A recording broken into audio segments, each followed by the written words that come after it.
Bantahan Presiden Prabowo bahwa dirinya bukan boneka Jokowi dimaknai oleh pengamat politik dengan multitafsir. Terlebih, Prabowo mengucapkan itu 3 kali selama memimpin Indonesia. Bilang saya apa Pak?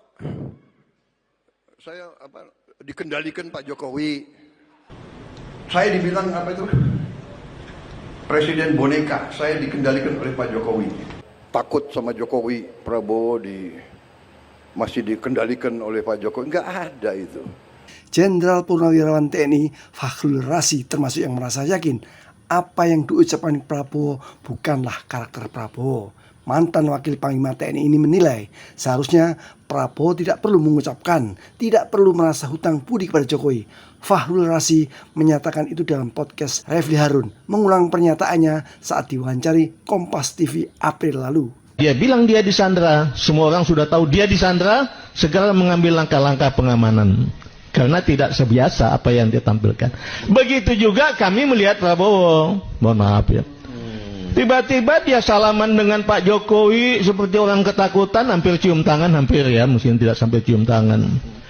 Tiba-tiba memuji Pak Jokowi berselangit dengan terima kasih Pak Jokowi, terima kasih, ngambil nyanyi-nyanyi.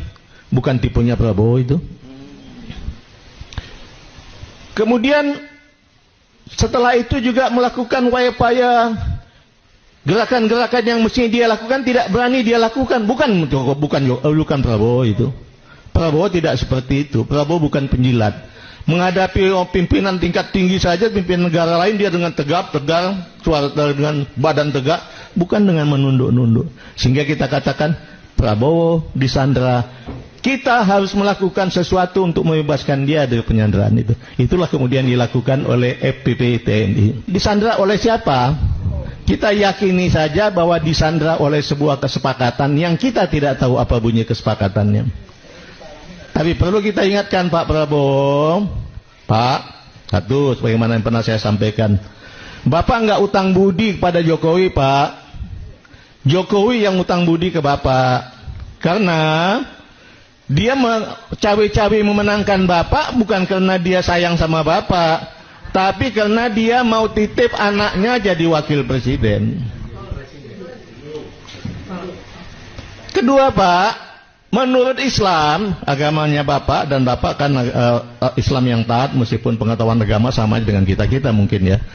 Tapi dia Islam yang taat. Bahwa menurut Islam, menepati kesepakatan janji itu adalah mutlak harus dilakukan. Tapi kalau kesepakatan atau janji itu membawa kemudaratan, kemudian berlawanan dengan syariah, maka tidak boleh dilakukan.